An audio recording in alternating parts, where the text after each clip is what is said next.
Okay, thanks. Thanks for coming. Thanks for coming, everybody. Bye. Bye now. Okay. See you later.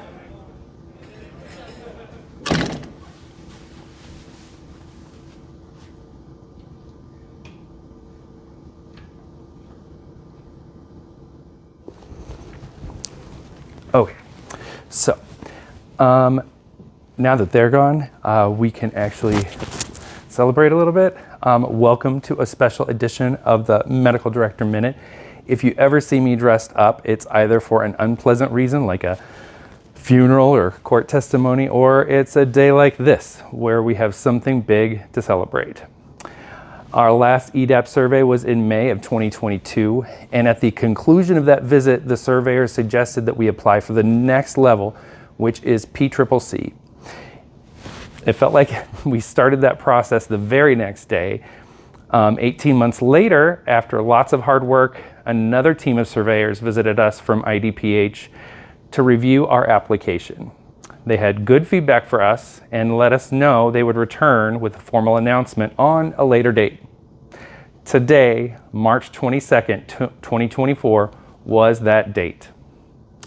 So as of 1 p.m. today, Carle Foundation Hospital is no longer an emergency department approved for pediatrics.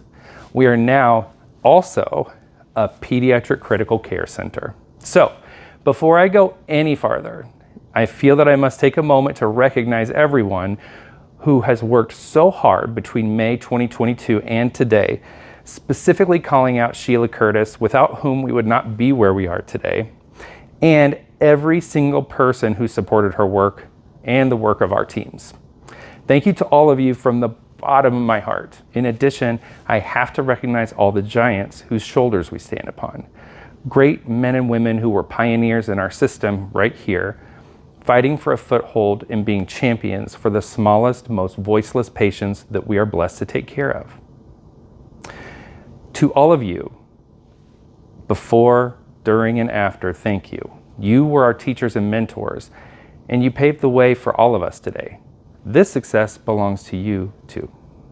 Now, for those who don't remember the breakdown from my Medical Director Minute video number 13 posted on November 25th, let me recap the current situation for you. There are 105 hospitals which have some sort of pediatric designation from the Illinois Department of Public Health. The three designations are as follows. Standby Emergency Department approved for pediatrics. Basically, that's stabilize and transfer. EDAP, Emergency Department approved for pediatrics, which is capable of accepting and treating up to a certain point. And then PCCC, Peds Critical Care Center designation. It's the highest level of the three, capable of taking care of all EDAP cases, along with the most seriously ill children. So let's break down those 105 hospitals. 102 are in Illinois, 3 are in Indiana. Of the 105, 13 are SEDP, and they're all in rural areas of Illinois. Of the 105, 81 are EDAP. 3 of those EDAP facilities are in Indiana, on the Evansville area, about 40 miles from the Illinois border, down by the Ohio River. The other 78 are in Illinois and are scattered across the state in urban, suburban, community, and rural areas. Of the 105, 11 are now PCCC, all in Illinois. 8 of the 11 are either in Cook County or DuPage County in the Chicagoland area. The other 3 are in downstate Illinois. 1 in Peoria, 1 in Springfield, and now we join that group. This means that we are in the top 10% of hospitals recognized by IDPH when it comes to the care of children, and the top 6% recognized outside of the Chicagoland area. In addition, we are unique in that we continue to grow in offerings for pediatric patients where so many other systems are contracting, they're pulling back. We are unique. Let that sink in for a moment. Just like our patient population is unique, children are not just small adults, right? Say it all the time. We are also unique. It takes a special type of healthcare provider to choose to go into the world of healthcare for children. Many of our patients cannot tell us what hurts, Their physiology changes vastly over the 2 decades we are privileged to take care of them. We must navigate their care through the adults they are attached to. Some of those adults are amazing allies. Some are the opposite. And there's an entire spectrum in between. And they do not walk into our clinics and hospitals with labels telling us where they fall on that spectrum, right? In addition, we run into political and funding barriers. Why? Our patients can't vote and they don't make any money. So never forget that we are unique. We're special, and that means something.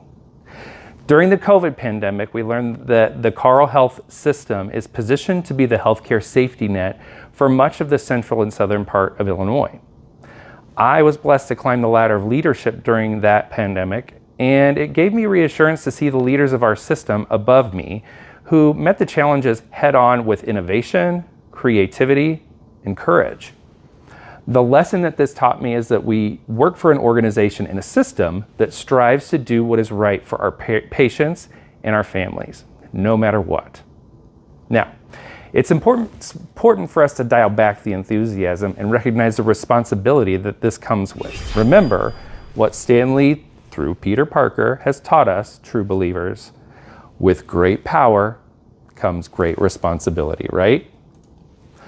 So, this designation does not come with extra funding. It does not come with new providers or new services. It's a recognition of work we already do. So now, all of us have a choice.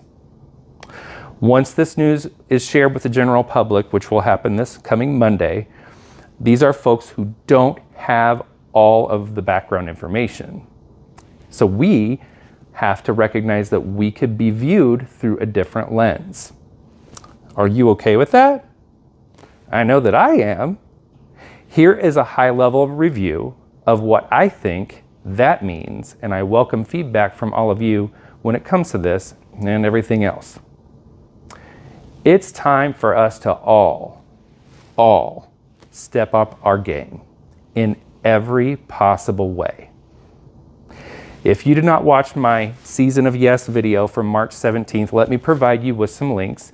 In the Season of Yes, our response to every challenge should be, how can I help? It's time to do many things. Some of them will be easy, but many of them will be uncomfortable. That's fine. If we only embark on projects that are comfortable, then nothing meaningful will ever be accomplished. Let me try to give you a short list of things that I think we should all try to focus on. First, elevate your documentation. I hate to tell you all, coming close. I hate to tell you all, but most physician notes suck. I don't mean suck as in they could be better. I mean suck as in when I do a chart review for child maltreatment patients, I basically ignore the physician notes because they are the least helpful. In addition, when your documentation is inadequate or archaic, you are actually robbing yourself of the opportunity to charge for things you could easily be compensated for. Leaving money on the table. It's not necessary. Elevate your documentation, my friends. Stop the copy and paste. Stop the pull forward my last note. Stop the mindless epic output. Show us why you went into this field. Show us what your thought process is. Show the insurance companies why they can't deny your charge. Send a message to the patient, family, and care team that makes sense and means something. In general, do better. Do better than you did yesterday. That's all you gotta do. If you need help with this, I encourage you to reach out to our billing and coding experts. Don't assume that what you learned when you first started practicing is relevant. For extra, more recent information, you can watch the Pediatric Continuing Education lecture presented by Katie Bates on this subject at the QR code on the screen. We just had it last week. Another hot topic, behavior standards. This may be part of the Carle experience that you think is at the periphery, but I assure you that it is not. As the delivery of healthcare changes, the patient and family experience will continue to be more and more of a priority as time goes on. You can't change that. Actually, you shouldn't want to change that. Why? Well, in today's world, you may have noticed that the general population does not always trust what medical providers say, nor do they always follow our advice. And that's a big change from decades ago, right? In addition, you could be the smartest person in the whole building, but no one will care if you connect with people in a way that breaks down their trust in you. Finally, we work with a lot of very unique people, and the old notion of some tiered hierarchy in medicine is really not an important aspect to our work anymore. And what you might need to know about the behavior standards is actually pretty easy. I could read you all of the specifics and all the categories, or you could just do two things. Be nice and do the right thing every single time. Easy peasy lemon squeezy, right? That's it. I know it's easy. It's not quite that simple, but you get the idea. You know, we don't live in a place where it's, you know, the doctor is, you know, ordering everybody around and sitting on a throne, and it shouldn't be that way. I do my best work when I'm inside of a team that has lots of people from lots of different backgrounds. I've lived in Central Illinois my whole life. I started at Carle as a medical student in 2001. I started at Carle as a patient, actually, but I digress. I started working for Carle as a physician in 2008. A lot has changed since then. At the time, the hospital and clinic were preparing to merge into one entity, but we were still a one hospital system. Fast forward to today, when we now have our logo at the entrance to 8 different hospitals and clinic buildings, which are too numerous for me to even count. Our system has changed a lot in the last 16 years, right? So has healthcare in general. What are we required to do when things around us change? Reason with it? Argue with it? I mean, you can argue with it, I suppose, but you should expect to lose those arguments. But don't worry, you'll only lose about 100% of the time. Change is inevitable. If we plan to stay in the game, our only option is to adapt. If we plan on continuing to be the healthcare safety net for our region, even outside of a worldwide pandemic, then we have to be adaptable and be ready for change, or even better, drive that change.